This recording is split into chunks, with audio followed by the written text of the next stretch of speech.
Mon enfant, cette rencontre n'est pas une coïncidence. Je t'ai vu, j'ai entendu tes cris silencieux et j'ai ressenti le poids de tes luttes. Cet message que tu écoutes aujourd'hui a été conçu spécialement pour toi, dans l'intention de toucher ton cœur et de renouveler ton esprit. Je connais tes combats, tes incertitudes et les rêves que tu as mis de côté. Jérémie 29. 11 te rappelle que je connais les projets que j'ai formés sur vous. Ces paroles ne sont pas seulement une promesse, elles sont une déclaration d'amour et d'espoir pour ta vie. Peut-être te sens-tu perdu, comme si tes prières restaient sans réponse. Tu n'es pas seul dans cette douleur. Je suis proche de ceux qui ont le cœur brisé, comme le dit le psaume 34, 18.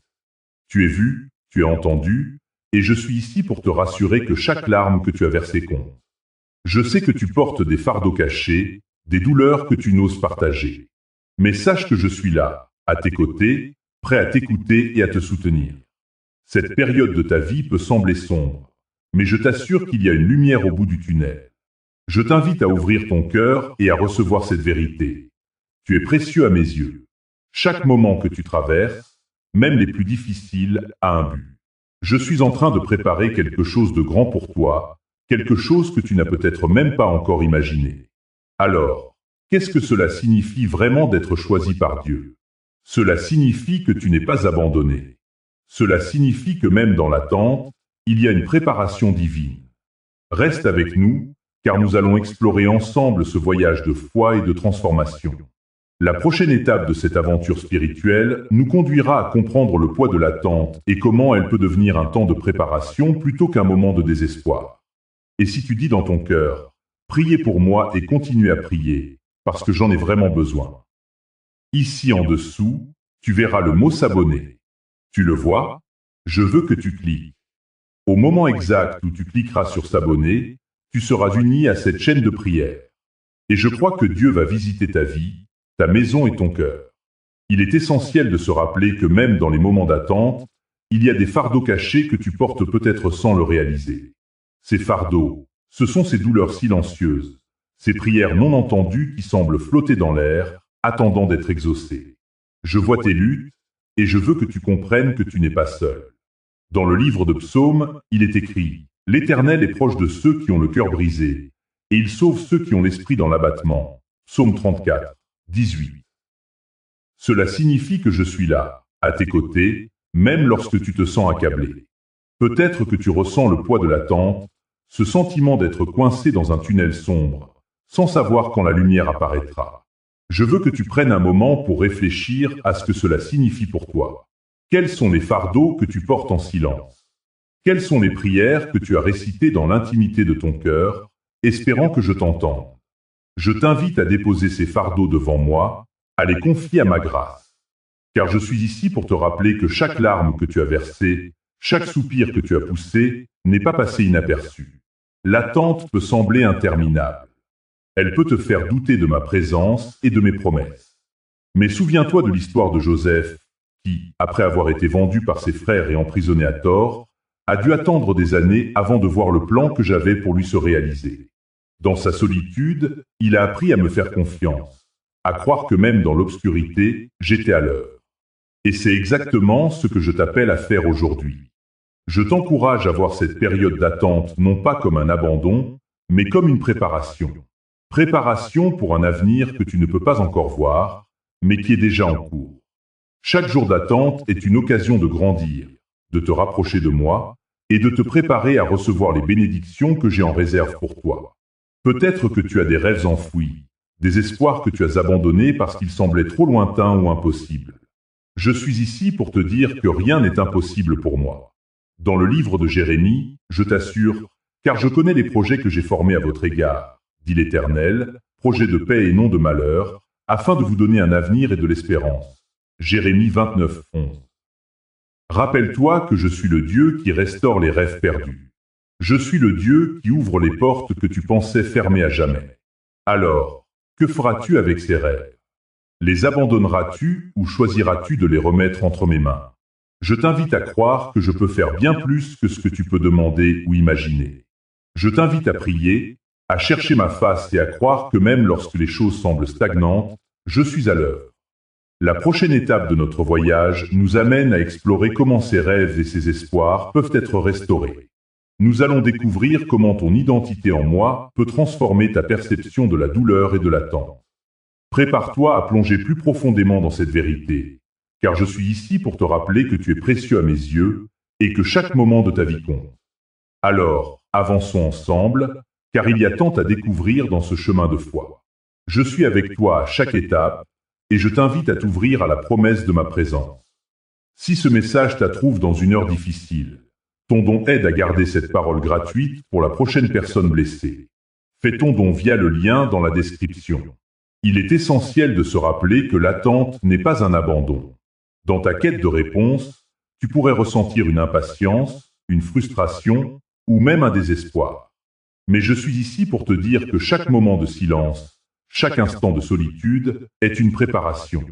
Préparation à quelque chose de grand, quelque chose de divin.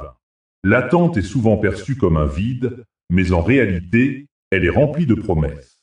Regarde l'histoire de Joseph, un homme dont la vie a été marquée par l'attente. Vendu comme esclave par ses propres frères, emprisonné à tort, il a dû passer des années dans l'obscurité avant que mes plans pour lui ne se révèlent. Pendant ces années, il n'a pas abandonné. Au contraire, il a cultivé sa foi. Il a appris à interpréter des rêves, à servir avec intégrité et à se préparer pour le moment où je l'élèverai. Chaque épreuve, chaque attente était une étape vers son destin. Je vois tes luttes, mon enfant. Je vois les larmes que tu as versées en silence. Je comprends les fardeaux que tu portes, même ceux que tu caches aux autres. Tu n'es pas seul dans cette attente. Je suis avec toi, et je t'assure que je travaille en coulisses. Ta patience et ta persévérance ne sont pas vaines. Tout comme Joseph, tu es en train de te préparer à quelque chose de plus grand que toi. Il est important de comprendre que l'attente n'est pas un signe d'abandon, mais un temps de préparation. Dans le livre des psaumes, il est écrit « Attends le Seigneur.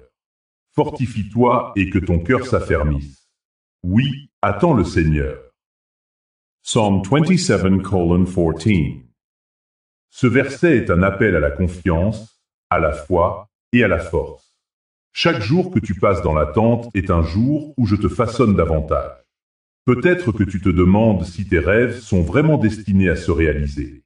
Peut-être que tu as renoncé à certaines aspirations, convaincu qu'elles ne se matérialiseront jamais. Mais je suis ici pour te dire que rien n'est perdu. Chaque rêve que j'ai placé dans ton cœur a un but. Chaque espoir que tu as nourri est précieux à mes yeux. Dans l'attente, je te façonne, je te prépare et je t'élève. Je t'invite à voir l'attente comme une saison de croissance. Comme un arbre qui prend le temps de développer ses racines avant de porter des fruits, tu es en train de te préparer pour ta propre récolte. Dans cette saison, il est vital de rester connecté à moi, de chercher ma face et de nourrir ta foi. Je veux que tu te rappelles que l'attente est aussi un temps de purification. Dans le livre de l'Ésaïe, il est dit « Mais ceux qui espèrent en l'Éternel renouvellent leur force. » Essay 40:31. Pendant que tu attends, je te renouvellerai. Je te renforcerai. Je te préparerai à ce que je t'ai promis. Alors, ne te décourage pas. Ne laisse pas l'angoisse de l'attente te submerger. Au lieu de cela, concentre-toi sur la prière, sur ma parole et sur la communauté qui t'entoure. Chaque jour, fais un pas de foi. Chaque jour, rappelle-toi que je suis à l'œuvre. Je t'invite à ouvrir ton cœur et à laisser la lumière de ma présence inonder ton âme. Dans cette lumière, tu trouveras la paix. Dans cette paix, tu découvriras la force de continuer à avancer. L'attente n'est pas une fin, mais un nouveau commencement. Alors que nous nous préparons à explorer les rêves enterrés et les espoirs oubliés, souviens-toi que je suis le Dieu des nouvelles opportunités. Je suis le Dieu des miracles. Je suis le Dieu qui fait jaillir des rivières dans le désert. Prépare-toi à voir comment je vais restaurer ce qui était perdu et à réaliser que même dans l'attente, il y a une promesse de vie. Nous allons maintenant plonger dans la profondeur de tes rêves, de tes espoirs, et découvrir comment ils peuvent être restaurés. Reste avec moi, car il y a encore tant à découvrir et à révéler. Ton don ne soutient pas seulement une chaîne. Il aide à porter l'espérance à quelqu'un qui prie en silence aujourd'hui. Lien de don dans la description. Alors que nous plongeons dans le cœur de tes rêves enterrés, Je t'invite à réfléchir à ces moments où tu as ressenti que tout espoir était perdu. Peut-être as-tu eu des rêves qui, avec le temps, ont semblé trop lointains, trop inaccessibles. Peut-être as-tu fermé la porte sur ces aspirations, pensant qu'elles n'étaient que des illusions. Mais écoute-moi, mon enfant, car je suis ici pour te rappeler que rien n'est jamais vraiment perdu. Dans le livre de Jérémie, je dis « Car je connais les projets que j'ai formés à votre égard, dit l'Éternel, projets de paix et non de malheur, afin de vous donner un avenir et de l'espérance. » Jeremy 29:11. Ce verset n'est pas seulement une promesse, c'est une déclaration d'amour et de fidélité. Je vois chaque rêve que tu as porté dans ton cœur. Je vois chaque espoir que tu as enfoui sous le poids des déceptions. Et aujourd'hui, je t'invite à les exhumer. Peut-être as-tu l'impression que ces rêves sont trop grands, trop audacieux, ou que le temps a passé et que les occasions sont révolues. Mais je suis le Dieu qui restaure. Je suis le Dieu qui redonne vie à ceux qui étaient morts. Tout comme j'ai ressuscité Lazare après 4 jours dans la tombe, je peux ressusciter tes rêves, même ceux que tu crois oubliés. Regarde l'histoire de Joseph. Il avait des rêves grandioses, mais il a été trahi, vendu comme esclave et emprisonné. Pourtant, chaque épreuve qu'il a traversée était une étape vers la réalisation de ses rêves. Je l'ai préparé dans l'ombre, et lorsque le moment est venu, il est devenu le sauveur de sa famille. Ce que tu considères comme un abandon, je le transforme en préparation. Je sais que l'attente peut être douloureuse. Elle peut sembler interminable, comme un hiver rigoureux qui ne laisse pas place au printemps. Mais, mon enfant, souviens-toi que chaque saison a son but. Dans cette saison d'attente, je te façonne. Je t'apprends la patience, la confiance et la foi. Je t'appelle à croire que même les portes fermées peuvent s'ouvrir à nouveau. Il peut y avoir des craintes qui t'empêchent de rêver à nouveau. La peur de l'échec, la peur du rejet, ou même la peur de réussir. Mais je suis là pour te libérer de ces chaînes. Je t'invite à faire un pas de foi. Prends le temps de prier pour ces rêves que tu as mis de côté. Écris-les, parle-en, et confie-les à moi. Je suis le Dieu qui entend les prières de ceux qui espèrent. Je sais que tu as des désirs profonds, des aspirations qui te tiennent à cœur. Peut-être que tu as toujours voulu créer quelque chose de beau, ou aider les autres d'une manière qui te passionne. Je t'encourage à croire que ces désirs viennent de moi. Je les ai placés en toi pour une raison. Ils font partie de ton identité, de ta mission sur cette terre. Ne laisse pas le doute éteindre cette flamme. Je suis le Dieu qui allume des feux dans les cœurs des hommes et des femmes. Je suis celui qui inspire des visions et des rêves qui transcendent les circonstances. Alors, je te demande aujourd'hui, es-tu prêt à rêver à nouveau? Es-tu prêt à ouvrir ton cœur à la possibilité que je puisse faire quelque chose de nouveau dans ta vie? Alors que nous nous préparons à parler de ton identité, de ta valeur et de ma grâce. Souviens-toi que tu es un enfant du roi. Tu as été créé avec un but et une destinée. Laisse ces vérités résonner en toi, car elles te guideront vers la réalisation de tes rêves. Rappelle-toi, cher enfant, que je suis là, attendant que tu fasses le premier pas. Ensemble, nous allons redécouvrir ces rêves enfouis et les ramener à la vie. Prépare-toi, car il y a une transformation qui s'annonce.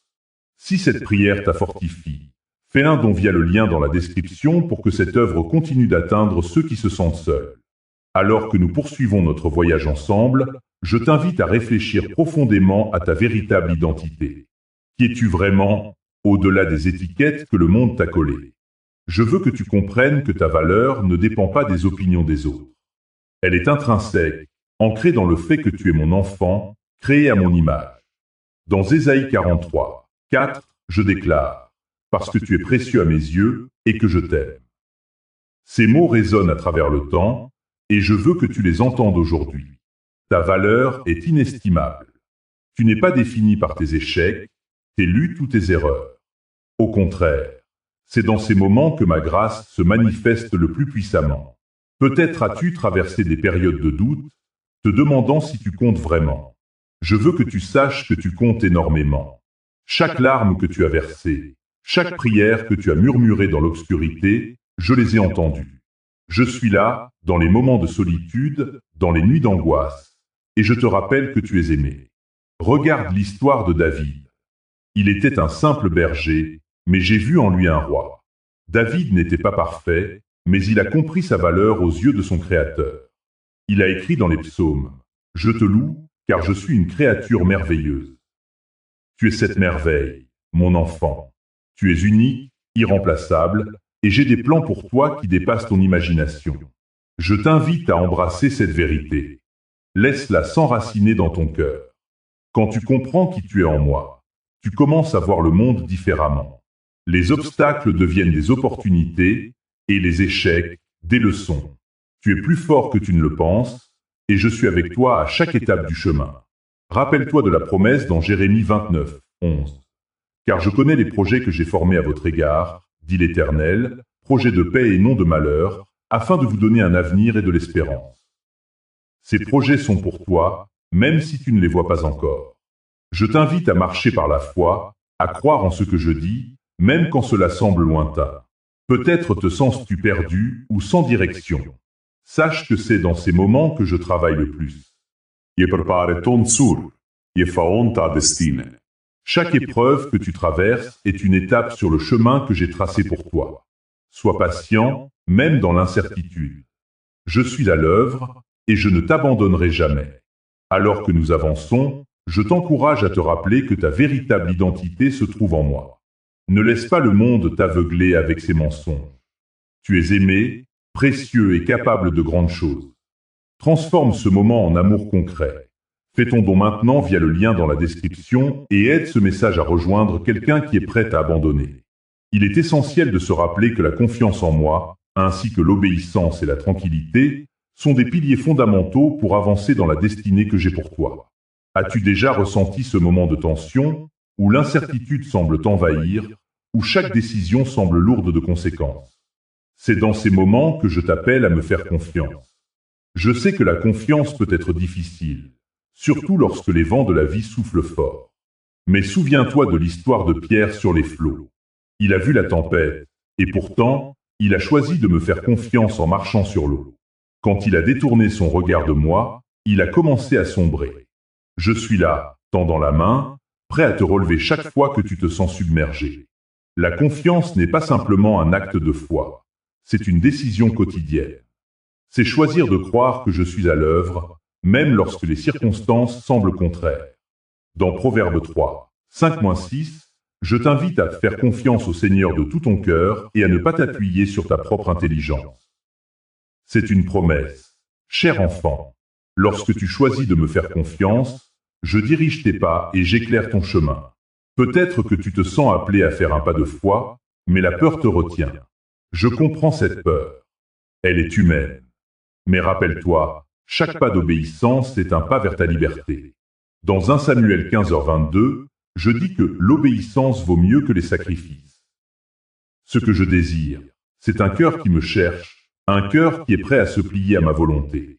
Et dans tout cela, il y a la tranquillité. Être tranquille devant moi, c'est reconnaître que je suis en contrôle. C'est abandonner tes inquiétudes et tes luttes dans mes bras. Dans Philippiens 4, 6-7, je t'invite à ne vous inquiéter de rien, mais en toute chose, par la prière et la supplication, avec des actions de grâce, faites connaître vos demandes à Dieu. Quand tu fais cela, ma paix, qui surpasse toute compréhension, gardera ton cœur et ton esprit. Je t'encourage à prendre un moment pour te poser cette question. Où dans ta vie as-tu besoin de faire preuve de confiance, d'obéissance et de tranquillité? Peut-être que c'est dans ta carrière, dans tes relations ou même dans ta santé. Je suis là pour t'accompagner dans chaque aspect de ta vie. Je suis celui qui te soutient dans les moments difficiles et qui célèbre avec toi dans les moments de joie. Chaque don soutient le travail derrière ces messages et garde cette chaîne vivante pour ceux qui ont besoin d'entendre Dieu aujourd'hui. Lien dans la description. Alors que tu réfléchis à ces étapes de confiance et d'obéissance, je t'invite à considérer l'importance du discernement dans ta vie. Qu'est-ce que cela signifie vraiment de discerner ma volonté? Comment peux-tu être sûr de faire les bons choix dans les moments de doute et d'incertitude?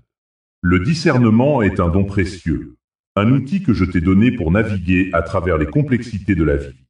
Dans Proverbe 3, 5-6, il est écrit « Fais confiance à l'Éternel de tout ton cœur et ne t'appuie pas sur ta propre intelligence.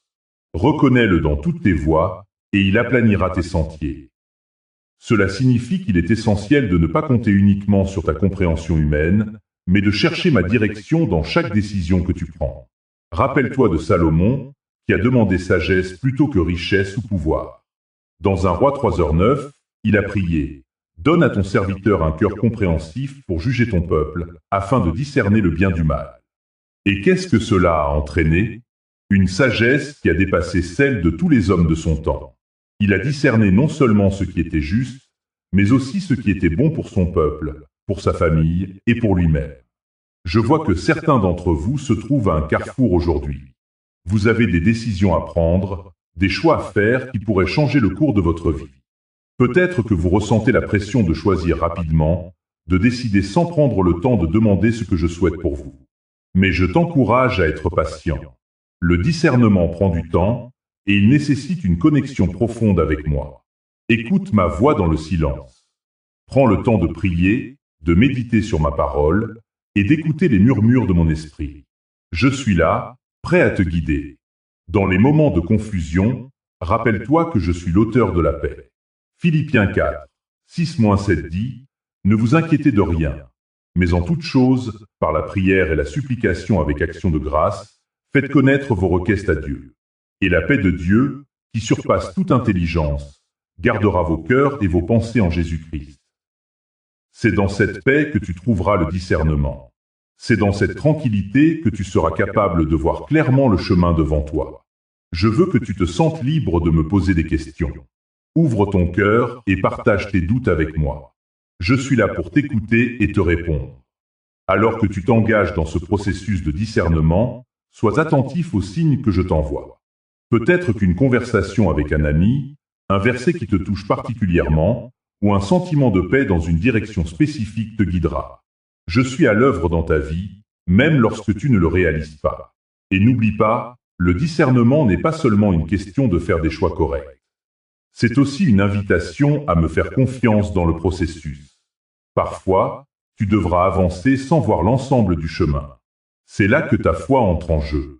Comme il est dit dans 2 Corinthiens 5h7, « Car nous marchons par la foi, non par la vue. » Alors, prends un moment pour réfléchir. Quelles décisions sont devant toi?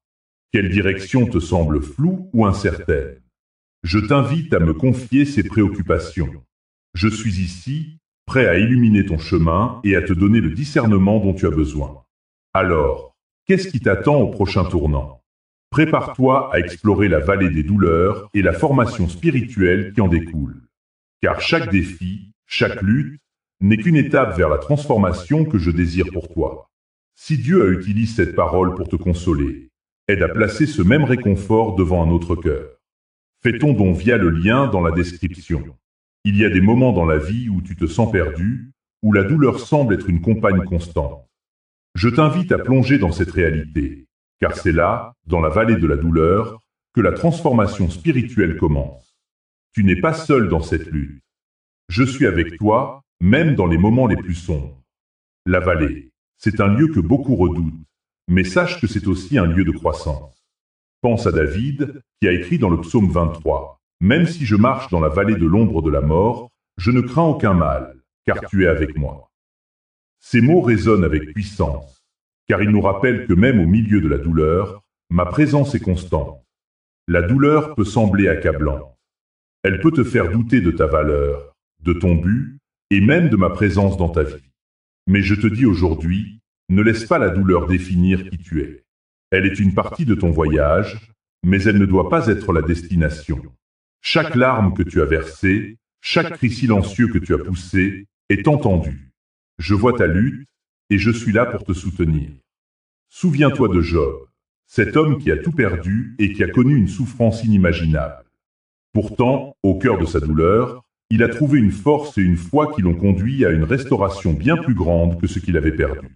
Job a appris que la souffrance peut être une école, un lieu où la foi est affinée et purifiée. C'est dans ces moments que tu peux découvrir des vérités profondes sur qui je suis et sur qui tu es. Je désire que tu comprennes que la douleur n'est pas sans but. Chaque épreuve que tu traverses, chaque moment de désespoir, est une occasion de te rapprocher de moi. C'est dans la douleur que tu peux apprendre à me faire confiance d'une manière plus profonde. Lorsque tu es faible, je suis fort. Lorsque tu es perdu, je suis le chemin. Lorsque tu souffres, je suis le réconfort.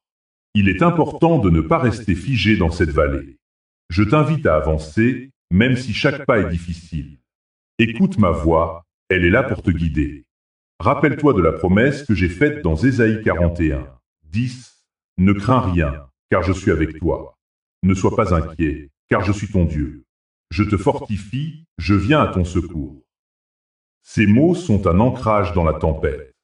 Ils sont une lumière dans l'obscurité. Alors, comment traverses-tu cette vallée?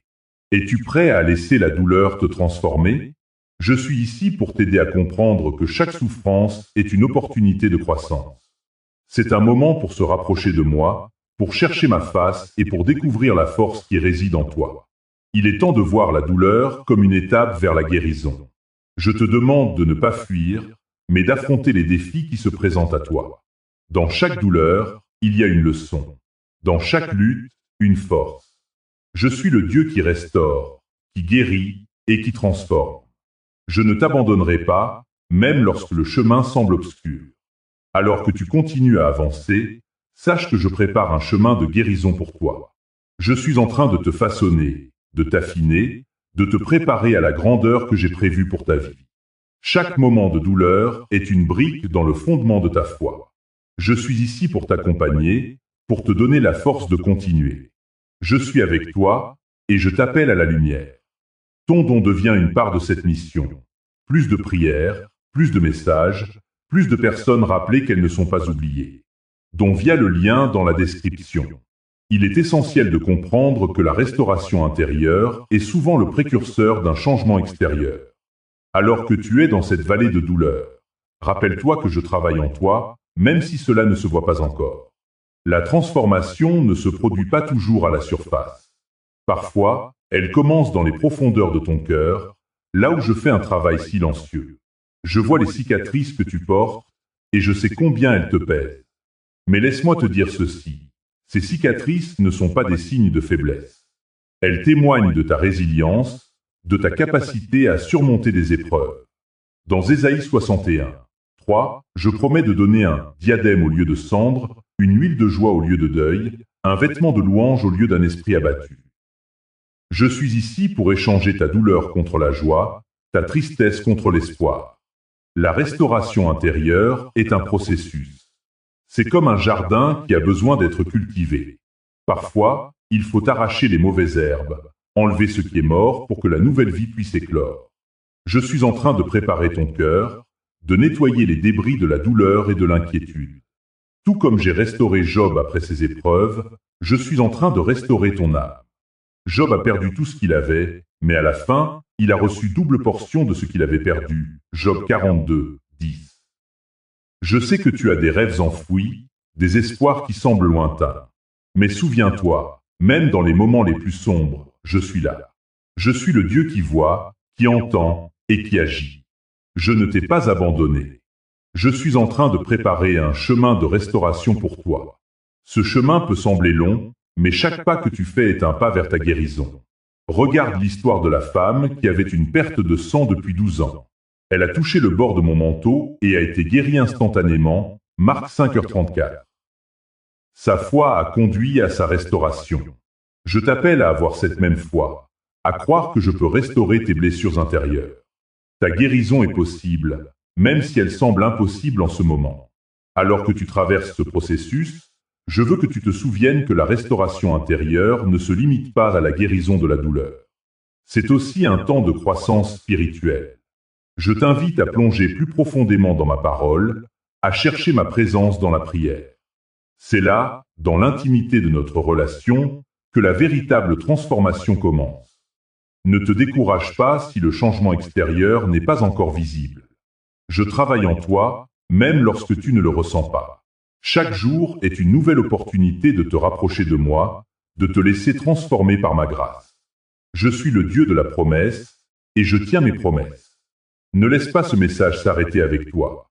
Ton don aide à l'envoyer plus loin, vers quelqu'un qui n'a peut-être personne pour lui parler d'espérance. Lien dans la description. Il est essentiel de se rappeler que la lumière intérieure que je cultive en toi n'est pas seulement pour toi, mais pour ceux qui t'entourent. Alors que tu te laisses transformer, tu deviens un phare d'espoir pour les autres, une lumière qui brille dans les ténèbres. Mais es-tu conscient de l'impact que tu peux avoir sur la vie des autres? Réfléchis un instant à l'histoire de Moïse. Il a été choisi pour mener les Israélites hors de l'esclavage, mais il a d'abord dû passer par un processus de transformation. Dans l'obscurité de son exil, il a rencontré ma présence dans le buisson ardent. Ce moment a changé sa vie à jamais.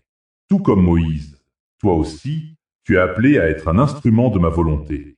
Quand tu acceptes ma grâce et que tu laisses ma lumière briller à travers toi, tu commences à voir le monde différemment. Les épreuves que tu as traversées, les douleurs que tu as endurées, deviennent des témoignages puissants de ma fidélité. Tu es devenu un témoin vivant de ma bonté. N'oublie pas que même dans les moments de lutte, je suis là.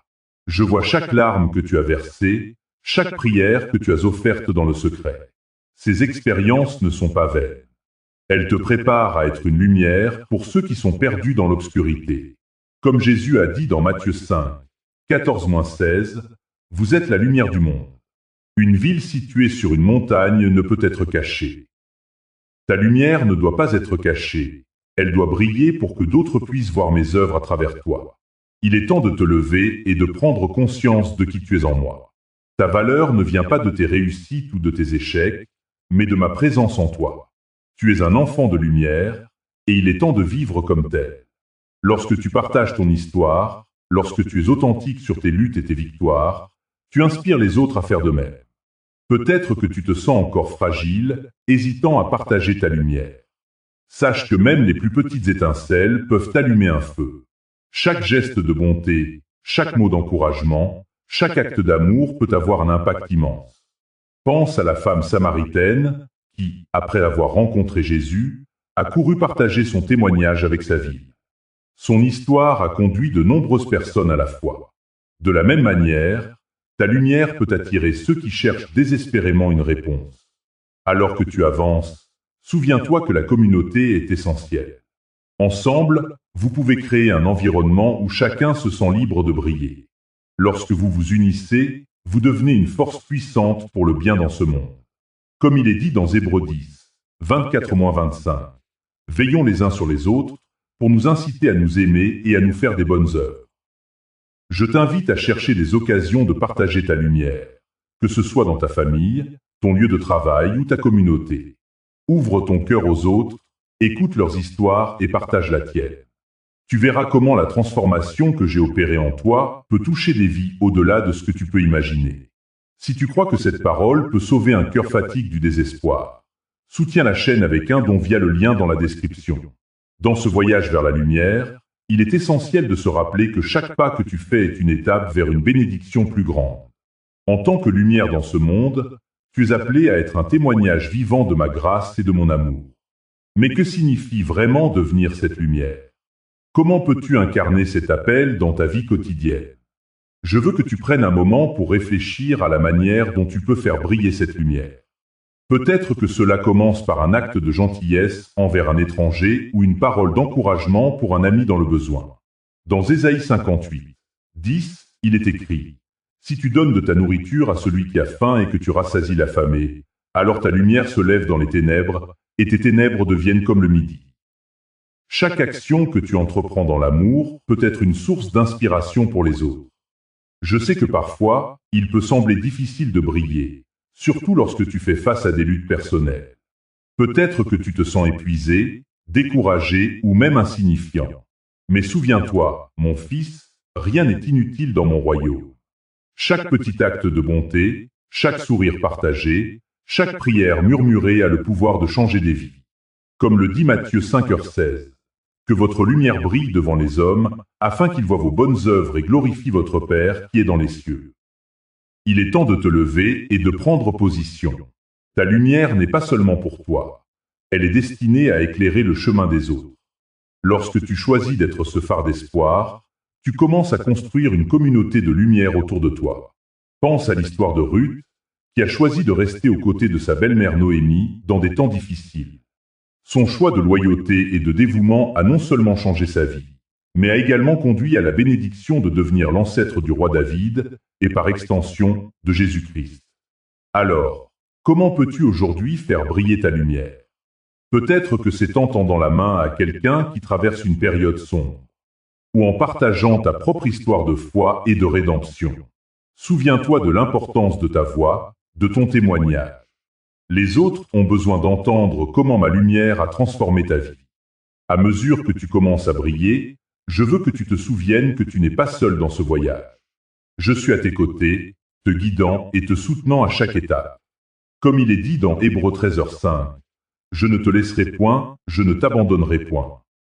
Ta lumière peut sembler petite, mais dans l'obscurité, même la plus petite flamme peut faire une grande différence. En te préparant à sortir et à briller, je t'invite à prier pour que je t'ouvre les yeux sur les opportunités qui t'entourent. Demande-moi de t'aider à voir les personnes en détresse, les cœurs brisés, les âmes en quête d'espoir. Je suis là, prêt à te montrer le chemin et à te donner la force dont tu as besoin.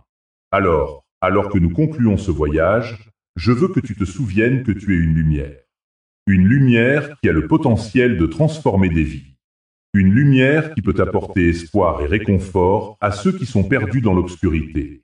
Ensemble, en tant que communauté de croyants, nous pouvons faire briller cette lumière encore plus intensément. Je te bénis et je t'encourage à continuer à avancer avec foi et détermination. Que ta lumière brille et que tu sois un témoin puissant de ma grâce dans ce monde.